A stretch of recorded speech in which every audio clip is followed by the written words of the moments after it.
Hello and welcome to the Dungeons, Dragons, and Discourse live stream. I am hosting this. I am Eric Tenkar with none other than Glen Halstrom. Some of you might know him best as Old Man Grognard. There he is, showing his lovely face to everybody Yep. here on this side of the pond. I'm using one of my bad accents, but I'll step away from that because I'm sure nobody In wants to hear it. in my matching Crown Royal hat and sunglasses. Well, aren't you the cool one? Oh, by the way, just So, told you we're live now. oh, well, there you go. Hi, folks. So, folks, if you're listening, if you're not watching live, if you're listening, hey, David, James, we all love it, and Rob. The I'm gang's not all going to be able here. to see you. I won't be able to see If you. you're listening on the podcast side, it is Tavern Chat. Uh, every Friday night now is a live stream. Second and fourth Fridays, it's myself and Joe the lawyer doing Iron Rations. And the first and third, I guess it means if there's 5 Fridays, we don't have a show. But the first and third is myself and Glen Halstrom. Here The we two are knuckle. doing Dungeons, Dragons, and Discourse. 3D, And triple D. Triple D, and we're not talking about World art, 3D. the weight that I need to lose either. Okay, I wish I had a pair of those 3D glasses I could wear during the show. That would be great. Eric. you look marvelous. If you're watching on Facebook, if you don't give Facebook permission, you just become Facebook user on my end. So, whole lot to the Facebook user who's now anonymous. But if you want us to know who you are, you don't want to give Facebook permissions, just type your name. All great. David, by sheer coincidence, I was going through the SOD podcast in order and just listened to the first one Glenn was in. Oh, no. Well, that just tells you when I started listening to SOD, because, hey, Epi, because SOD I only listened to when Glenn was there. I didn't know SOD prior to Glen Halstrom. What a guy. What a guy. Thanks. Well, you know. Then So, again, yeah. before we delve into our what's going to be, I guess, our usual wacky D&D-ness, D&D news that I caught literally just before logging in. It's on N-World. N-World is getting it from none other than the Hollywood Reporter. D&D TV show by John Wick creator. Derek Kolstad, the creator and writer behind the John Wick franchise, has been tapped to pen and develop a pitch for a live-action series based on the Dungeons and Dragons universe. And as I believe Morris probably says, is it Morris that wrote this article? Probably. It basically says, affectionately referred to by fans as D&D, the game is known for its wars, treasure hunts, campaigns, camaraderie, and reversals of fortune, all in And a a lot of setting that combines humans, elves, orcs, and hundreds of other creatures. The game famously uses multi-sided dice in gameplay to further the imaginary story and is overseen by a host known as the Dungeon Master. Now, who's the 55-year-old overweight guy with a beard and Cheetos on his breath. oh yeah, it could be. Now here's the thing. And again, I literally the 5 minutes before Glenn and I logged in, I had mentioned this to Glenn. There's very little details on what it is, and it looks like this guy's been tapped to pitch it. Now he's a name in the industry. He's got some name recognition, I would guess, from working on the John Wick franchise or creating it. But I don't think that Dungeons and Dragons is generally known for its wars. I don't. I might have missed that. Maybe somebody else could listen. Was there Greyhawk Wars? Of course. Was there the battle system? Probably the worst fucking Battle rules you could have shoehorned into that fucking system. Yes, they existed, but no, that's the way for somebody who just goes, give me some keywords about Dungeons and Dragons, for the search engine. I mean for the article. It was cringeworthy. And yes, Rob, the Dungeon Master. Dun, dun, dun. And for those saying, like David, that the D&D cartoon was awful, it was awful in a really fun way. So, Well, it was as good as standards and practices let it be. right. Well, you back then. Listen, I don't. GI Joe cartoon was. I was old for it, but my mother was babysitting at the time, and Right. when you're babysitting for younger kids, you come home from high school, you're stuck watching the younger kid shows, and they will watch GI Joe. And you know what?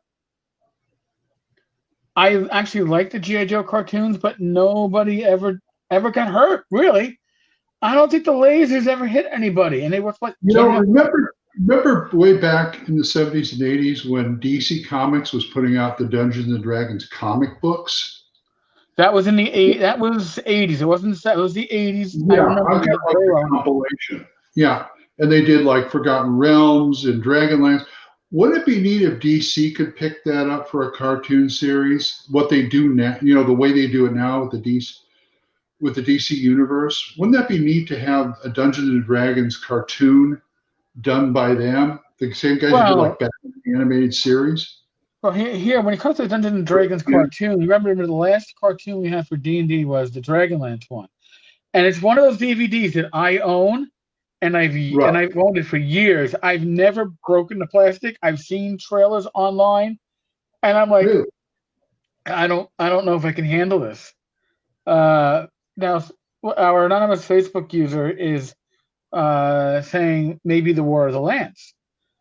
It could be. I mean, that I guess if you're going to do a live action series, probably I'm going to guess for Netflix or Amazon Prime, because those are your two main streaming services. You would need to have a major background story going on. It just can't be your regular D&D campaign to go out there, kill things, and take their shit, because you tend to need more than that. The Witcher has more than that going on, right? That's true. And The Witcher is about as D&D as I've seen in any of these. Certainly more than Game of Thrones. Game of Thrones was awesome until the last fucking season, and the last episodes. Oh my god! But it wasn't. It didn't feel like D&D. It felt more like historical fiction, which is not a complaint about it at all. It felt like historical fiction with a few fantastical trappings, as opposed to what I would expect from a D&D movie. Or a D&D live. We should have Dungeons and Batman, the animated series. That would be Dungeons and Batman? Well, he said Natman, but he meant Batman. Oh, okay. I'm glancing over. I have the feed right here on my computer. Okay. I see Rob talking about it right now. Dave Townsend's new cartoon will probably be in the style of that rubbish Star Trek Lower Decks animation. I have to say that I have not watched it. I've only watched YouTube reviews of it, mocking it. So I have not wasted my time. Well, they did do Dave the Barbarian. So yeah, I mean, listen, I have hope just based upon the name they've attached to the potential there. They've attached it to the franchise. It's a possibility that it actually might wind up being good, and maybe Keanu Reeves will make a guest appearance. That would be fucking awesome. I'd rather see. What you'd rather see? What? I'd rather see Joe Mantelino starring it. Yeah, I just kind of. He seems like a nice enough guy, but I really feel that his popularity in the D&D fandom universe is based on the fact that he has a hot life, and He has a nice game room. he has a nice game room, and I'm sure the women go, but he has a nice smile. But yeah, I mean, I don't know. I just by the way, I for those watching at home, I've been remiss in putting the comments up because they've been coming in so fucking fast, and I've been doing so much talking. Um, Hey, James well, is saying we got a poor video quality here. no. He's talking about the cartoons. He's not talking about Oh, us. that's true. That's true. I'm Because sorry. I mean, because we have no video quality. Okay, I've got my built-in camera on my laptop, and I got my clip-on light. You can do a facial if you want. I can check out my blackheads for those that are viewing at home. Fire, so Yeah, you know. it's the So best now, camera I have. oh gee. So now, um, wow. Actually, I'm realizing I actually have the ability to do a screen share. Roughly, I don't have two screens. Because before we came in, the other thing is I sent Glenn an article to look at from Dragon issue number 3.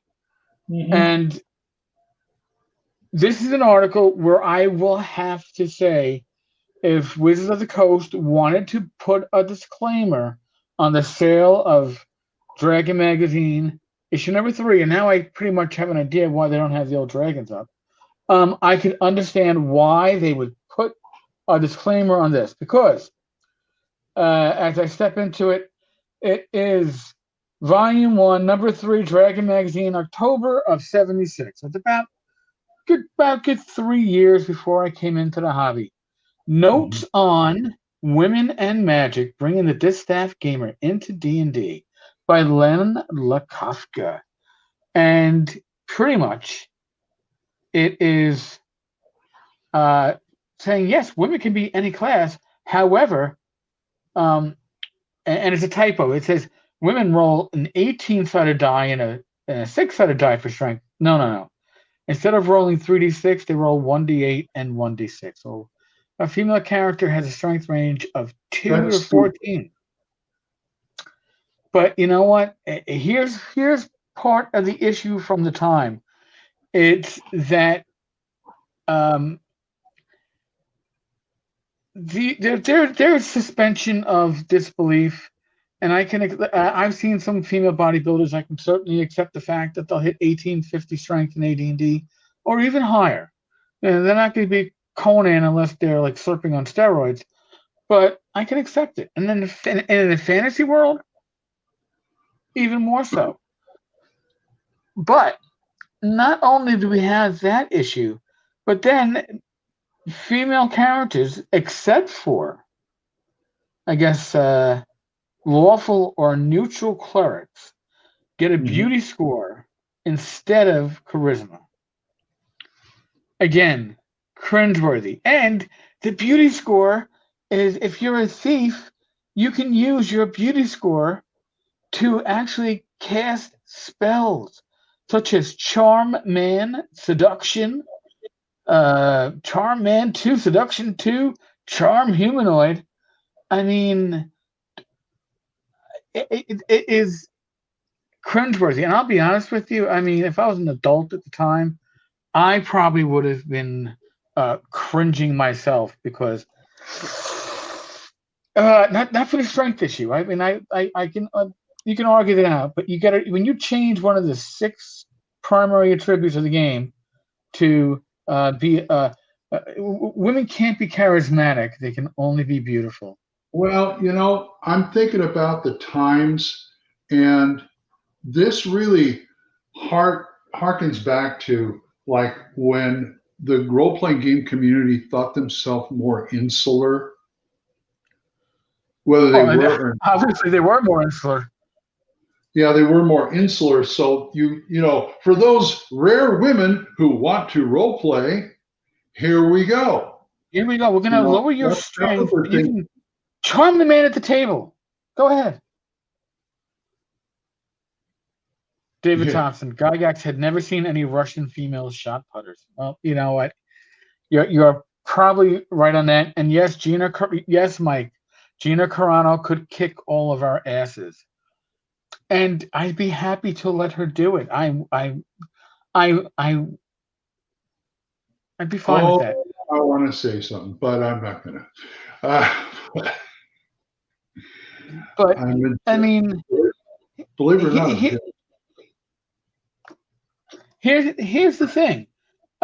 This is before AD&D. So prior to this, right, there was no differentiation about the sexes in OD&D, if I recall. That's right. So the assumption was everybody's potentially as good as anybody else.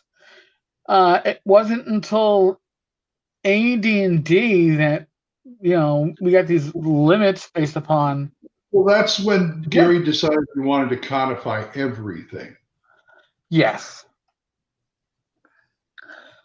We used that. Oh, you used the D8, D6 rule. I mean, I could see +1 dex, -1 strength. If the person playing the female character wanted to go that route, I'd allow it, but I wouldn't enforce it. But I wouldn't give them the +1 dex without it swimming off somewhere else. Yeah. Rob, kind of tone deaf, kind of like the love domain they floated last year for Valentine's Day. Oh my God, I forgot about that. I know that this reminds me of, I don't know if they still do this, but because I haven't been into a convention seminar in a long time, ever since I started going to North Texas. But I remember one of the seminars used to always be at the cons I go to, women in gaming. Okay. Yeah. Always would be running a seminar on women in gaming. I don't know what conclusions they came to, but it's like almost like lip service, Listen, I can certainly say that women in gaming can certainly feel held back depending on the environment that they're gaming in. That's true. If you're trying to get into a game table at a game store and everybody at those tables are, well, for lack of a better terminology, social misfits of the male gender that have never kissed a willing woman in their life, yeah, you're probably not. Even if they're nice to you, you're probably going to feel uncomfortable playing with them. And although I don't see that at game tables these days, I saw that a lot at game tables in my youth, because at least the social misfits grew up to be people like Glenn, myself, and probably most of our audience. We are no longer social misfits, in a large part, I think, due to gaming. I learned how to socialize with people. I learned how to get along with people with different backgrounds. Right? Yeah, how do you do that? How do we do it? Wasn't it gaming?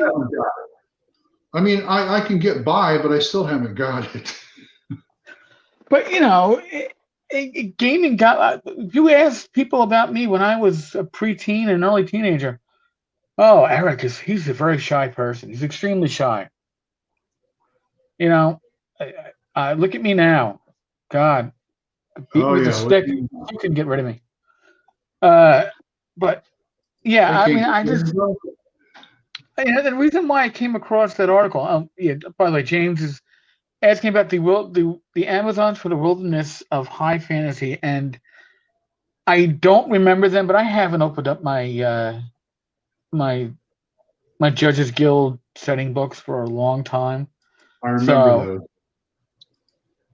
But in a lot of ways, it was the third-party publishers that had more of a finger on the pulse of the gaming community than TSR did. Back in the day, all your TSR adventures, the initial ones especially the initial ones for 1E, were all tournament adventures from conventions.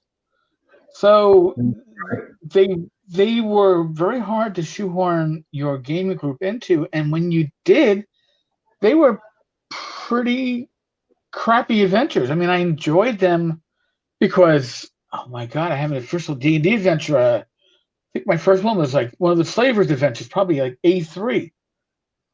But if you read it as written, it looked like you weren't going to have party members that survived. Mm-hmm. And, that was not the way to sell it to, I guess, gamers that weren't based upon wargaming. I mean, you came in from wargaming with a different assumption to your games. I didn't come in from wargaming. I dabbled in wargaming after I came into tabletop RPGs. Personally, I've never had an issue with women at the in gaming. Neither have I. Yeah, my first DM was a woman, so I figured everybody plays this game. What the hell, I mean, my first DM at Gen Con back in 93, 94. It was one of the tournaments. I never played with a female DM. I played with female players, but never a female DM. And she did something that male DMs, including myself, never touched on. And I actually have never seen. I don't know if it's just her or maybe just a different perspective that women have on the world. And I gotta get Rachel DMing one day, and maybe we'll find out. But she was big on letting you know what you smelled, and it really did add a lot of depth. It added another dimension. When we discuss a setting, you tell people what they see, and then you go on to what they hear. And unless I'm talking about 9 rats and 2,000 copper pieces and a foot and a half of feces, I'm probably not talking about the smell. But she was talking about the smells of baked bread and flour, and it really drew you into the adventure that she was running. And I wish I'd paid more attention back then, because I assumed I'd be at the table doing this all night. Oh no, that was Gen Con was this is back in Milwaukee. It was certainly a smelly sniff fest. I still remember going back to our hotel room. Smelly sniff fest. Yeah, I remember going back to our hotel room, and there were like 3 people sleeping in the hallway. Oh yeah. I was like, this is a thing. Holy shit. My friend Frank used to be the guardian of the bathroom because we had like 4 or 5 people in one room, and he'd be sleeping across, trying to get the entryway to the bathroom. Oh, I remember going to back here, true confession. Back when I was in my early 20s, I actually went to student protests, and I went to one up in Albany, and I had to sleep in a bathtub, which wasn't too bad until somebody had to come in and take a shit in the middle of the night. Because I slept in a closet at one con. So 6'6" guy sleeping in a closet, Well, I'm guessing it wasn't a walk-in. No, it wasn't. Yeah, I remember doing that. I mean, we could sit here and tell old con stories all night, but no, people, they might not want old con stories. I don't know. I mean, I'm glad to see the more cons I went to, the more women I started seeing, and now it's just ubiquitous. Everybody plays. You don't even pay attention to gender or anything else. Yeah, I mean, I run games at conventions, and I run them at North Texas, Gamehole, TotalCon, GaryCon, ShireCon, and listen, I run Swords and Wizardry, so it kind of skews more toward males and females, because I think old school gaming is just, people have been gaming for a while who are kind of like me, stuck in their ways. And I would say for old school gaming, the ratio is probably 80-20, 80% male, 20% female. But I ran a session at GaryCon a couple of years ago where our 5e for Rappaneathic, Mouth of Doom, wasn't able to show. And I was like, I get drafted to run a 5e game, which obviously I didn't do. I ran Sorcerer Wizard Light. Right. But look, someone Ben Mike's making bad jokes. But I know, it's Mike. But the thing is, now at that table, half my players were female. Really? It was awesome.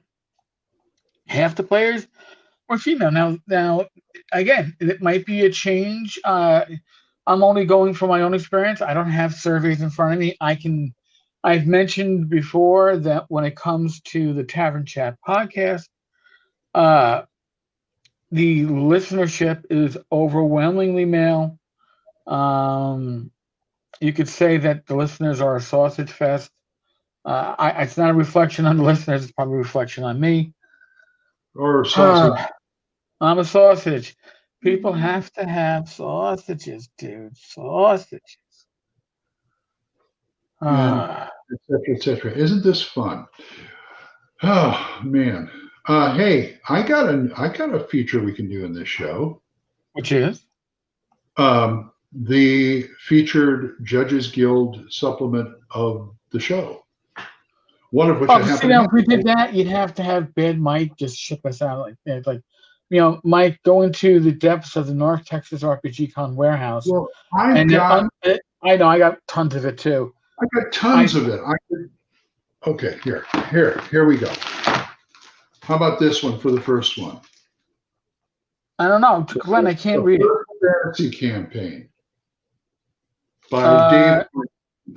I do have that. I'm gonna have trouble finding it. Might be in storage. I've got it complete with maps. Now let me tell you, these things are beautiful. Now he's a little short. He's a little short on fluff in this. In fact, he's a lot short on fluff. Well, that was you've heard the story, behind Dave's was it the Blackmore supplement when he submitted the material for it, and he just basically gave like a large overstuffed envelope or folder full of notes because organization was not his strong point, and actually they did a pretty good job in filling it out. Blackmore Dungeons and the city of Blackmore and all that. But the thing is, and you look back, and listen, I'm looking at the old Dragon magazines, and listen, I think Gary did a great service to the community and to gamers in general, and we owe him a lot.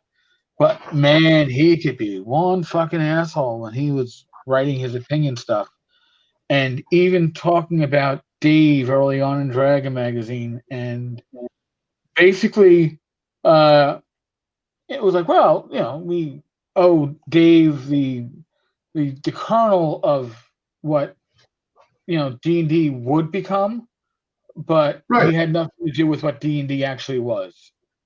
But we put his name on the game out of respect, but not because he deserved it. I was like, oh man, whether it's true or not.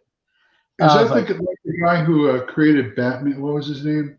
The guy who created Batman, and then later on he said, "Well, this other guy helped." It's not even that, because it's like taking credit away after giving it. It's one thing to say, I never gave the credit out in the first place. In this case, it was, we gave Dave credit, but we're pulling back on that. And there's a lot of people, I'm trying to do a little archaeological digging through Dragon magazine to see the evolution of what will become AD&D 1E. But AD&D 1E, I've heard said, was created to basically get Dave off the writer's credit and get a game out where Dave was not going to be getting part of the profits. Well, that's one of the stories. Yeah. The official story is they wanted a system that people wouldn't house rule, because basically it would come with all the house rules you could ever need, and a consistent play at convention, so you knew what you were going to step into. The cover story was, well, we needed these rules so we could run tournaments easier at cons. They're supposed to be tournament rules. Well, that wasn't so much tournament rules. It was consistent rules, so that it wasn't just conventions, Glenn. It was so. All right, you're playing in your group out in California, and you come out and you visit your gamer friend out in New York. You can sit down at that table and know the rules. Whereas it was going at the time with original D&D, you change cities or you change gaming groups, and maybe you're playing a totally different game. You could. I mean, house rules in that, But it was house rule because the rules had so many, not just holes in it. They had gaping, endless pits. They had an implied combat system, amongst other issues that had to get fixed. But they didn't understand that people are going to do that anyway. Everybody wants to reinvent the mousetrap, And there's going to be people out there. Well, I threw out 90% of the rules and I put mine in here and da da da da. But isn't that what the OSR is all about? I mean, yes, it is. They didn't seem to understand back then. Maybe it's a thing now, but they didn't understand that the more you have to look up in the book, the slower your game's going to go. Right. And that is true. And I'll be honest with you, one of the best things that TSR put out was the DM screen. Yeah. And it's because with the DM screen, if you had an adventure that was already written or published that had all the magic items and all your creatures in it, you could literally go and run a game with maybe just a player's handbook to reference the spells and the DM screen to look up the saving throws. I mean, once I got a DM screen, my DM's guide no longer looked like it was going to lose pages. I mean, that's true. I mean, just those, the combat charts, the saving throws, they would beat to fucking hell, man. That was because. Yeah. And what's funny is you had in the back of the DMG and the player's handbook for 1E, you had these perforated. I'm a New Yorker. I say perforated. It's probably perforated. Pages in the back of both of them was these reference cards, and the same type of paper the rest of it was printed on. You would think that we would put the combat charts and the saving throws on those reference sheets. Yes, that would have been nice. No. Why would you do that? I got my current set of these from in North Texas a few years ago. When you told me about dropping your book and it falls open in the same place. Yeah. So the first thing I did was go there and look at that place and these new ones, and sure enough, 75, 76. It's like this book has got really nice, slightly yellow pages, but when you get to this part, there's brownish pages. You've got a spot where somebody dripped some food on here. And mine has like blood on the combat pages on the combat charts. Well, you take that combat seriously. Well, yeah. It could be blood. It could have been, I don't know, wine. Dr. Pepper for all I know. You even had like some Cheeto dust in there or something. I'm sure there was that and more. And that's the thing. When you look at AD&D compared to OD&D, yes, it's a generational leap of what the quality is. But when you look at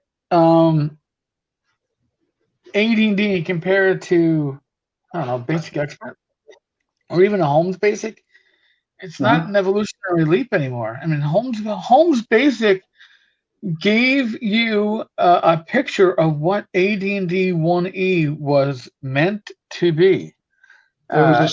It gave it structure.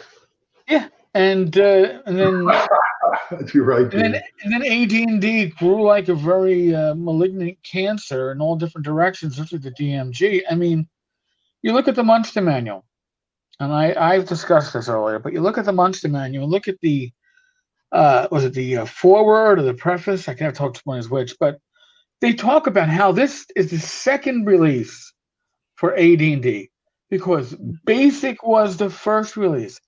And when you think about it, when you have something that's basic, what is the opposite of basic? Advanced, Advanced. not expert. Expert doesn't come after basic. We made it come after basic because it was like, oh well, maybe we need two types of D&D out there, but it was meant to be the beginning of advanced D&D. Only problem is, I guess they didn't give good Dr. Holmes a proper manuscript or notes to work off of this is what AD&D is going to be like.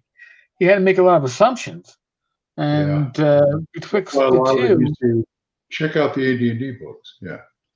yeah, I mean, uh, it was like, well, this is our goal. All right, well, I'm going to write something that will reach that, put our goal. It's like, oh, we changed it now.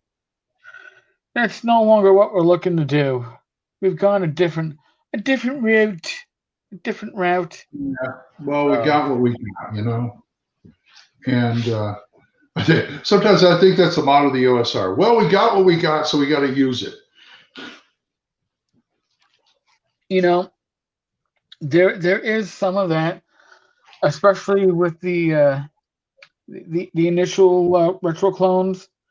A lot of them were like, it's like, why did you repeat that rule, which we knew was broken? Well, it was in the original rules, and we're trying to represent the original rules. It's like, yeah, but I'm thankful for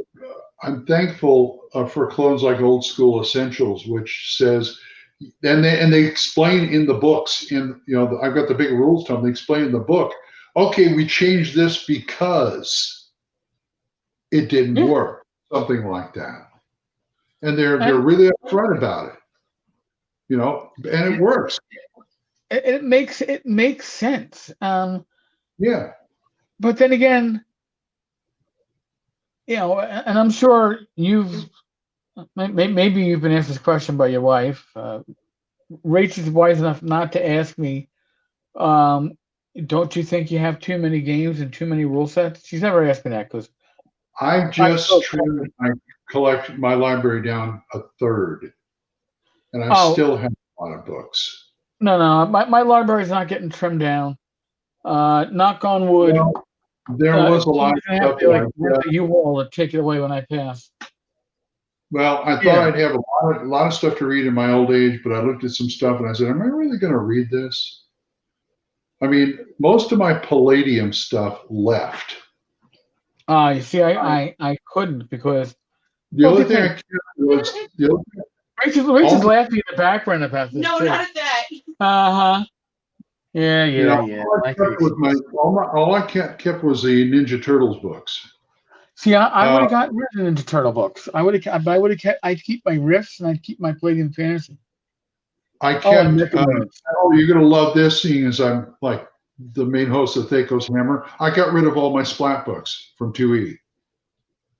Well, you know what? That's really not a big deal. I mean, I would have burned them, but I don't know if I would have gotten rid of them. Days of me cruising used bookshops and half-price books for game books are pretty much over. I still look once in a while, but now anything I add to my collection, people send me to review. So, I mean, I feel like I've got all the games I'm going to play. And I can understand it. I mean, I've got more than the games I'm ever going to play. And a lot of times when it comes down with me, it's like some new game comes out for the OSR, and I'm like, wow, I like the genre of this. I wonder if I can take this game book and strip it down to 4 pages and then make it something like that, an addendum with relate. Yeah, because I'll be honest with you, I don't want to take heavy books with me to a game session. I want to run with something that is light. I like the lightness because PDFs on tablets, yes. But not only that, the actual gaming juice is in the adventure and the group. It's not in the rules. So yes, theoretically, you Right. could play an OSR style game using 5e. The only problem is there's so many rules in 5e, you're going to get bogged down in the rules to play. So, That's right. you know, Rob, everyone's addicted to lightizing games. Well, other people have done it, better than I have. And you True. can't do a roll I master mean, light because I guess like 3 out of 4 pages would have to be combat charts, and then you got the classes and all the abilities. And no, you can't. Uh, Chart master, just like yeah. DCC RPG when they had to put out when they put out a starter version. It was still like 80 pages, right? That for them is light. You What was can it called? only, That was a roll you bastard. Yeah, roll master. yeah. Now, what I used to Mm. do is I used to use Mercs for the core rules, and I used to use Rollmaster for the critical charts because, I think a lot of people did that. That did it that way. yeah, I'm looking at my games around here, and it's like, I want to play that again someday. Who knows? Maybe I can play that other one someday. I think the last game I bought was Old School Essential, the Old School Essential stuff, because said they were going to. I really want to do a review, and they were going to send me a copy, so I bought them so I could do a review. And now they're like prized possessions. But that was like over 6 months, over a year ago. I think I bought those. I haven't bought anything since. yeah. You know what? I have bought a lot less this year than in years prior. I mean, Uh, I used to take a lot of money to cons to pick up stuff that I didn't get last time or something like that. But I've been right. taking less and less money every year and buying less and less. Well, yeah, I've gotten to that. Listen, at conventions, it used to be I'd have to go to every vendor table and I'd be oohing and ahhing. Oh, like you go to Black Blade and it's like you want half the stuff at the fucking table. But Yeah. in my case, it turns into, oh, I got to put this in my carry-on luggage. Yeah, it really limits what Oh, you yeah, you get. fly because you Yeah, fly. I drive there, so yeah. but like TotalCon, if TotalCon had a vendors area as large and as vibrant as say Gamehole or GaryCon, I'd be leaving with a trunk work of the shit, and I and again stuff I'll probably never need or even read. But that Right. doesn't. But you reach a stage in your life when you go, oh yeah, I've watched those hoarder shows on TV. I'm not that bad, but I'm certainly a gamer's hoarder. Aren't we all? And you know that the my game collection is dwarfed by my DVD and Blu-ray collection, so I don't really think about it. Oh, see, like with DVDs and my Blu-rays, I get rid of the cases. So yes, it Oh, you're shrinks one my of those collection. people. Yeah, I'm one of those people. Oh, you put them in the envelopes and stuff. Okay. Yeah. I don't, because these are being passed down like my game stuff to my grandkids. So it's like they want to do it. If I'm up in heaven, I'm not even going to look. I don't want to see what you're doing to my stuff. Yeah, just don't break it. Don't Yeah, break it. Rob Gustafson, Rach would have to start drawing lines. You know what? I have a very understanding wife when it comes to this hobby, and you Good for know, you.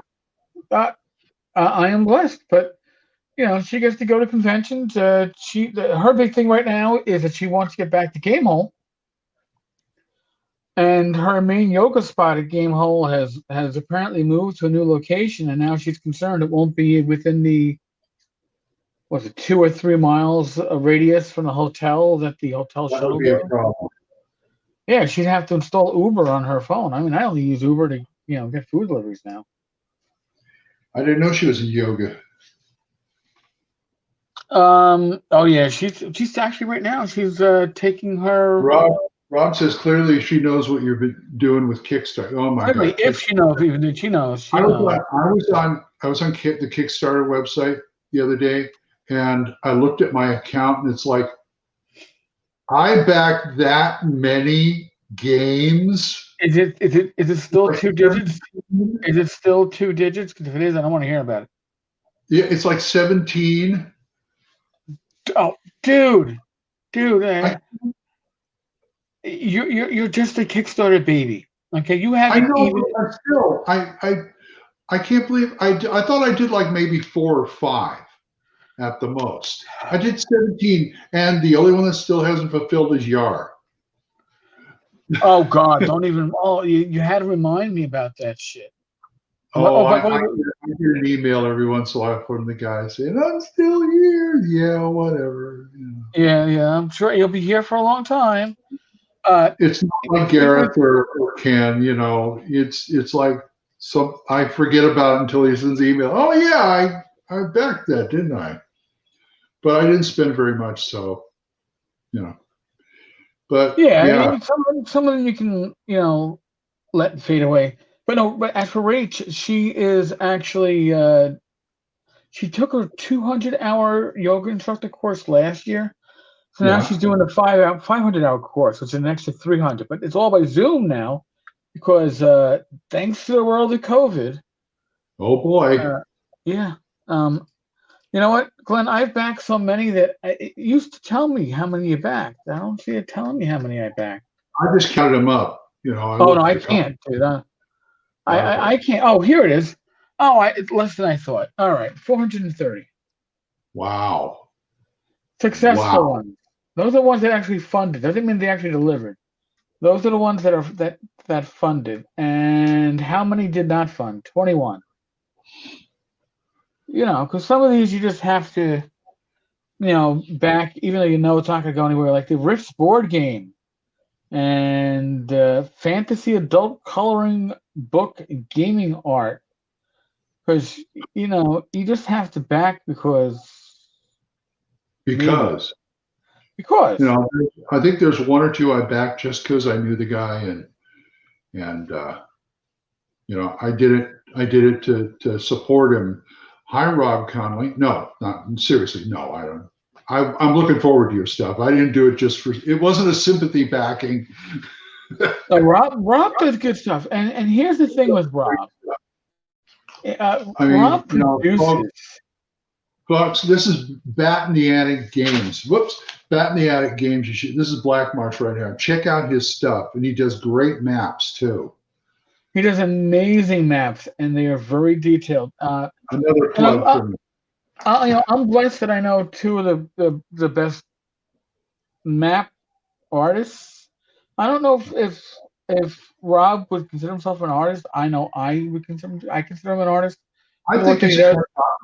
cartographer. But him and Alyssa do totally different types of maps, and they both do amazingly good stuff. Don't they? Yeah, Don't I they? mean, it is. I've got his whole Wilderland set that I got a few years ago in North Texas. They're gorgeous. I just wish I had the room to put them up here. See, Rob has to get those made into like shower curtains so I can hang them up on the wall. Yeah, or in your shower. Oh, why? Shower. You think that you actually use it? I have Baldur's Gate. Well, Rach will never put me up in the. I can't put it up in the shower unless we move to a place that has like Did you 3 pee in the bathrooms. shower? Yeah. Well, you And hit the then it same could be thing. like, all right, so that's the man cave bathroom. You're allowed to have your Baldur's, and I don't blame her. I don't think that the normal people would appreciate a Baldur's Gate map in their shower. True. I could be wrong. Now, if you get one of those Teagle Manor shower curtain mats. Teagle Manor is 4 shower curtain maps. I don't. You need to 4. have you that's you need 4 walls without windows. I mean, it's huge. It's Wow. huge. I'm sorry, man. Yeah, I don't Holy. think I could do it. And You besides, I spend all my time in the shower then, like saying I didn't notice this detail before. Look what fucking Alyssa did it to me again. Look, there's a fucking dead body hidden behind that thing where you only see 1/3. Oh, Yeah.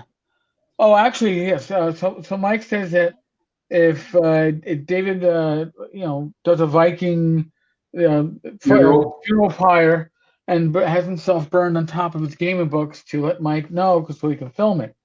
And uh, Mike was kind enough to film the ocean taking and returning uh, two swords and wizardry adventures that I purchased just to have pictures of them being taken. Oh, I wanted them burned at sea, but being just taken out by sea.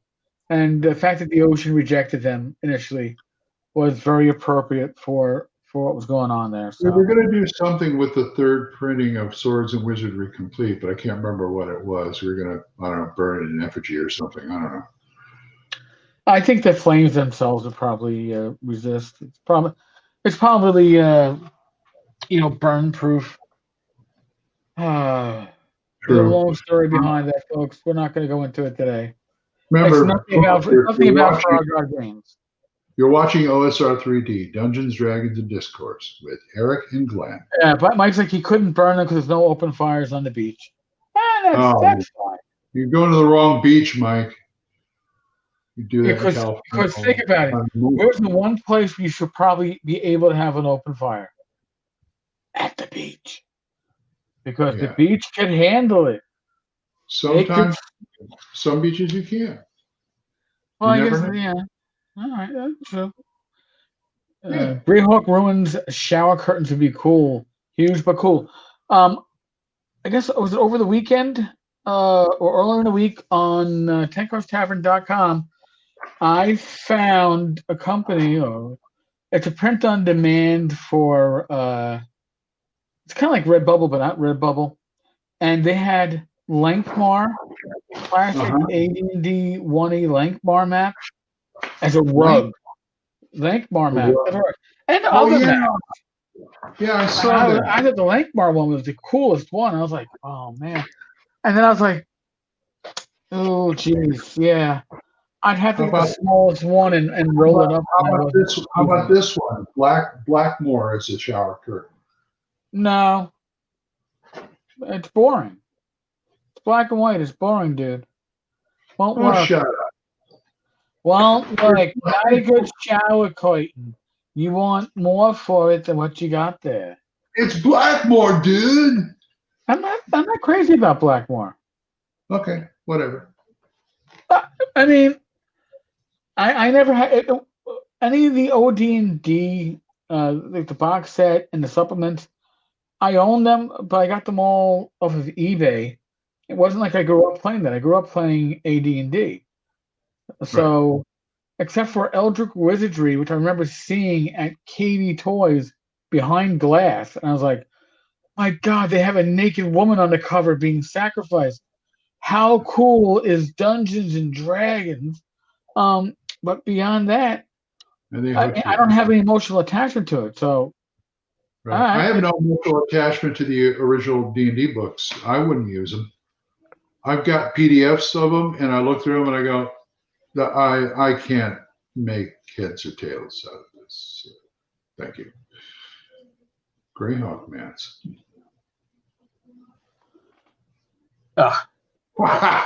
Not really, Rob. He's not dead to me for not liking Blackmore. I mean, he's just on the shit list right now. That's all. No. It's on the effing shit list. No, I like a lot of game worlds, except I like a lot too. But if you're gonna put in a shower curtain, it's gotta reach out to me. Now, the original Greyhawk maps, I came in a folio that I took a grease pen to them because I thought grease pencils were erasable, and they are erasable, kind of, but they also erase like the fucking map behind it. They pulled the ink off because my campaign, my players reached name level and they wanted to take land in Greyhawk. So the Wild Coast, where else are you going to take stuff from? And and then I got and I got the Greyhawk box set, so then I had to clean to the maps again. But yeah. Hard. Harn is, Yeah. you know what? They are. Harn is a very good setting if you like bland settings. It just, I understand what Harn was seeking to achieve, but to me, it is, it's bland. It does bland very well. Don't get me wrong, It's but one of those. It's one of those game systems I used to see, but I never looked at, like the Sky Realms of Jorn or something like that. oh, Sky Realms wasn't bland. Harn, as I recall correctly, because I had the setting set. Harn started out as a systemless setting, and then it grew into its own rule set. But Right. I mean, it's certainly amazingly put together, professionally put together. It just doesn't. It doesn't light that spark in me like other products can do. It just doesn't I do it. understand. I understand completely. I mean, I've seen settings where I go, eh. Earth Dawn was that way with me. Yeah, And I can see that. Um, Earth Dawn, it had a good explanation of why there are dungeons, but that was about it. Everything else was like, eh. yeah, I mean, like Greyhawk, I can still point stuff out in the map. Forgotten Realms, except for like the Moon Shades, I probably couldn't point, and maybe Waterdeep, I Mhm. couldn't point anything out. But I enjoyed a lot of the supplements for it. I mean, it was good, but Hey, here, Greyhawk, I always yeah. felt had more potential than it was ever tapped. Hey, I got a question for Yeah. you. I've been doing a lot of episodes at Radio Grognard about hex crawls. Okay.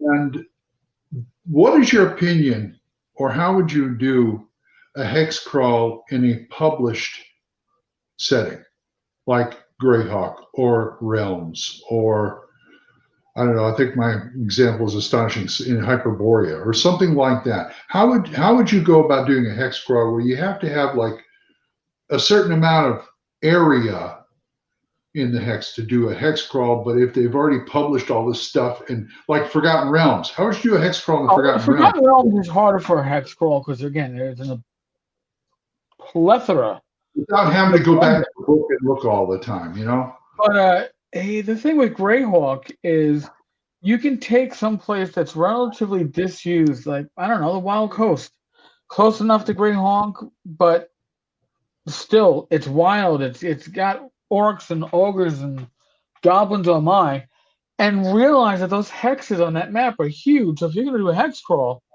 you're probably using maybe a sheet of graph paper within each hex Mm-hmm. and within that is your hex crawl. So it's going to take your party a long time to explore. So you can Right, have hidden stuff within those subhexes. If right. subhexes is the thing. So that's how I would do it. I mean, Greyhawk would work better than Forgotten Realms. Here's the other issue. Greyhawk, you can say, well, I'm only running with stuff from the folio, or I'm only running with stuff from the The original box. box set, or I'm running from the ashes, or I'm running with the stuff after from the. I'm going to go all in. I'm running with the latest update from the Dragon magazines for the unpublished stuff from the ashes. Okay, but Forgotten Realms has been in service now for what? I'm gonna I'm gonna haphazardly throw out 25 years. That's And about right. that's 25 years of lore, and then the lore that I probably know best, which is mostly the original gray box. A lot of it got invalidated with the Really? time of troubles or whatever the fuck they called it Oh yeah. when he became Tui, and thus everything got fuckied. So I don't know, and the other thing is, I think Greyhawk gamers are Yes, more yeah. likely to allow you to hand wave shit, where Forgotten Realm gamers will be like, well, I read in R.A. Salvatore's 19th book of Yeah. Drift to Drow and his two blades of scimitaaring that XYZ happened here. So I'm gonna look for like, oh Jesus fucking Christ! When your players know more about the setting than you need a different setting. Right. I think that's a See, basic rule now, to of me, running that's the game. what I love it. I'm sorry. Go ahead. I'm sorry. Hmm. I interrupted. Go ahead. No, No, I just sorry. Brains, idling. that's Sorry. okay. It's Uh, spinning its wheel. It's allowed to. one of the things that's what I loved about like the Wilderlands so much because there's so much wide open spaces and they expect you to hex crawl. I Yes. mean, yeah, that was back in the day. That's a lot of what they did, but they expected you to do it.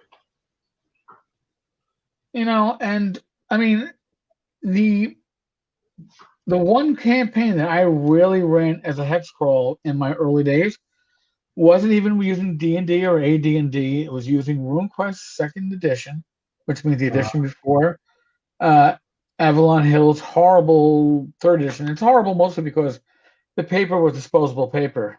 cool.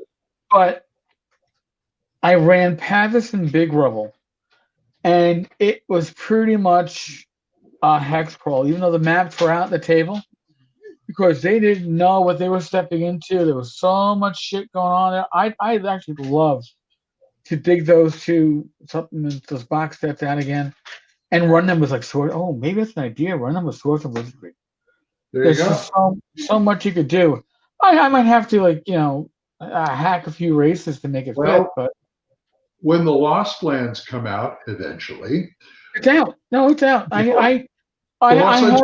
have I have my copy that was beat up by the post office, I and guess took. I'll have to get it at the con then. Mhm. But I'd love to take that and see if I could hex crawl with it. Oh, you certainly could. There's again a plethora of material available for you there, so I think it'd be a great thing for you to use. And I've got like the Blight and Bard's Gate and the Black Monastery and all this other stuff for it too. So There's a lot of good stuff in the Lost Lands. yeah, I think they give you. I looked at the map at the back of the folio you get with Swords and Wizardry Light, and Mhm. it looks like there's enough room there so you could probably hex crawl until the cows come home. Yeah, But I was yeah, just wondering, yeah, in a published adventure, if I want to hex crawl, I don't want to constantly be looking at the book, seeing if I did this right, or if this city's supposed to be here. Now, a lot of people would say, well, just do your own thing. Take everything Uh-huh. out and do your own thing. Well, that's fine. You want to do that, go ahead. But some people just want to, they want to play in the realms. They want to play in Greyhawk. They want that experience. Listen, something like the Lost Lands is a huge setting. What you got to do is you got to read the area around where you're starting, and the initial area, read it 2 or 3 times so you know it well, just so Mhm. you don't surprise yourself with anything. And then start thinking, what can I add in? What will make it unique for me? What is missing? What isn't being said? What makes sense? And I think Yeah, that don't take the book and say I'm going to read the whole fucking book and then I'm going to run as a setting. You don't right. need to know everything that's in the Lost Land setting to run a Lost Land sandbox. I don't think that, like, I just did a review of that filling in the blanks, and they have a system where you take a hex and they break it down to subhexes, and that's what you populate, Yeah, which that's is it. which is what I like. So No, that's really good. I could go in the middle of nowhere, boom, and zoom in on it and say, okay, there's a pond over here, there's a ruins over here, and just start dotting it with stuff. Although not too much, maybe 2, 3 things, because Yeah, they're dealing. The one you, hex is 16 miles. yeah, you got to think like Bob Ross. Maybe a little goblin tribe lives over here. It's a Maybe, forest. and maybe the goblin tribe, you know what their problems are? They were trying to live on a farm, like little subsistence farming, and they had a bad crop year. So these goblins who were trying to improve their lot in life, Now they got it to rating again, and that's causing problems.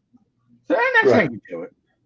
That's how you do. And what I was also thinking, I was taking that one hex and then look at a ring of two of hexes, or the two rings of hexes around it, Yeah. and just like flesh out that one hex, but sort of roughly put maybe one or two things there. So whatever direction they're going is okay. They're heading towards this. I got to look at this hex now. Right. Type of thing. Always, work from where your party is at least be Exactly. one step, maybe 2 steps ahead of them, or at least 1 step. Yeah. No, yeah. Oh, I mean, hex crawling is. Yeah, we might be reaching the witching hour. We've been doing this for well over an hour.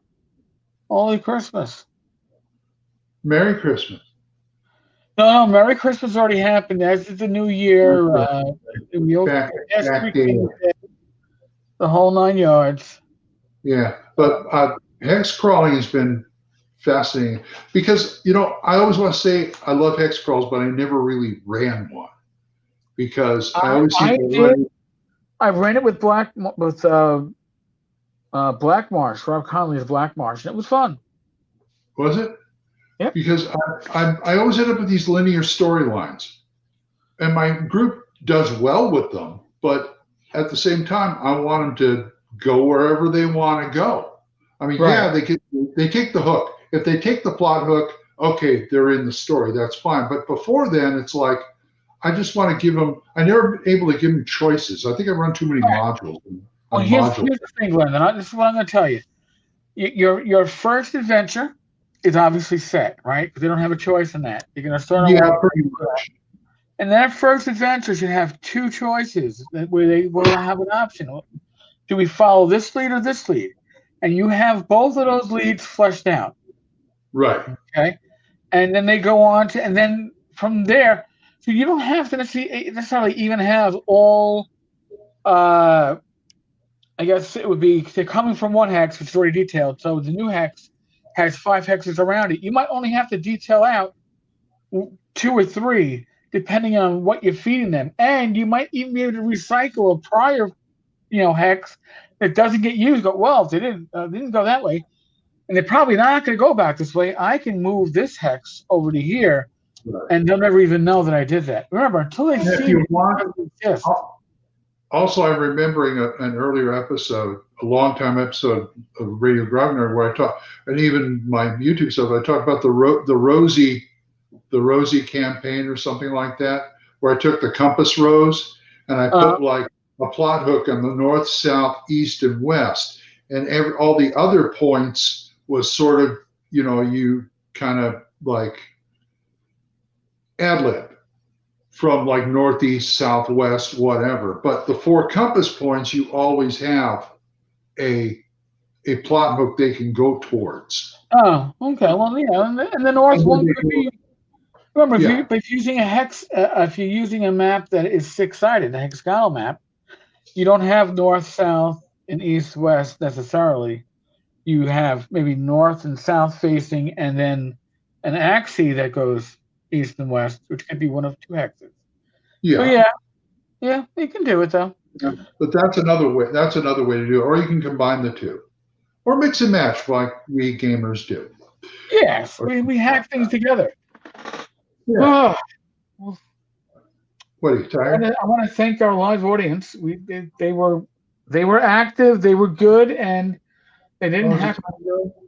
Yeah, they didn't heckle us. I thought we were going for an hour and a half, but that's okay. Well, that's okay. Right. Well, our audience is shrinking. I think that we've tired them out. It's a Friday night.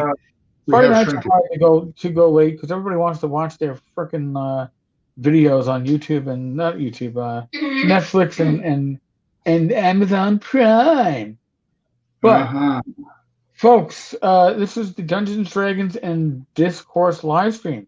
If you enjoyed the live stream, please, I'm not going to beg you, but I'm going to ask you to subscribe and like the live stream, subscribe to the channel, like the live stream. Glenn and I do this twice a month. And the other Fridays, myself and Joe the lawyer. Wednesday nights, myself and Bad Mike. Poor David is David's 2 a.m. out there in the great UK. He's a loyal listener. I really got. If it didn't cost so much to ship things to the UK, David, I'm sure I'd be able to put a prize package together for you. A care package. Yeah, care package, but postal sucks, man. Postal sucks. Folks, we are in the midst of the world of COVID, so neither Glenn nor I are medical professionals, but we're not giving advice. All we're saying is use your common sense. But we're also COVID free, so yeah. Okay. I self-isolate. And don't forget to listen daily to Tavern Chat, and don't forget to listen daily to Radio Grognard. That's Old Man Grognard. If you don't know. Both are on Anchor. Yes, and also you can find Glenn. Where else can they find you, Glenn? YouTube, my Old Man Grognard stuff. Aren't you on another podcast? Also, am the main host of Thaco's Hammer. There we go. The best damn second edition podcast ever. There you go. See, actually, Glenn's the professional. I am just the amateur. Oh, and who has the media empire? It's not a media empire. It's like Thank you, David. Thank you, David. I should run a game. Glenn, best voice in the OSR. I want to grow up and be just like Glenn. I do too. The voice. I can't do it. I'm a New Yorker, and the New York in me is strong. Comes out heavy sometimes, like now, and can't get New York out, Yeah, hey, paisan. Hey, folks. As always, be safe, be well. God bless you all. Roll those dice. No. And you can catch Glenn, Radio Grognard. You can catch me here at Tavern Chat Podcast. Don't forget the Discord. YouTube.com/Eric Tenkar. Oh yeah, Discord, our Discord server. Tenkar's Tavern Discord server. Thursday nights we do hang out. Join us. All right, folks. Good night. Bye-bye.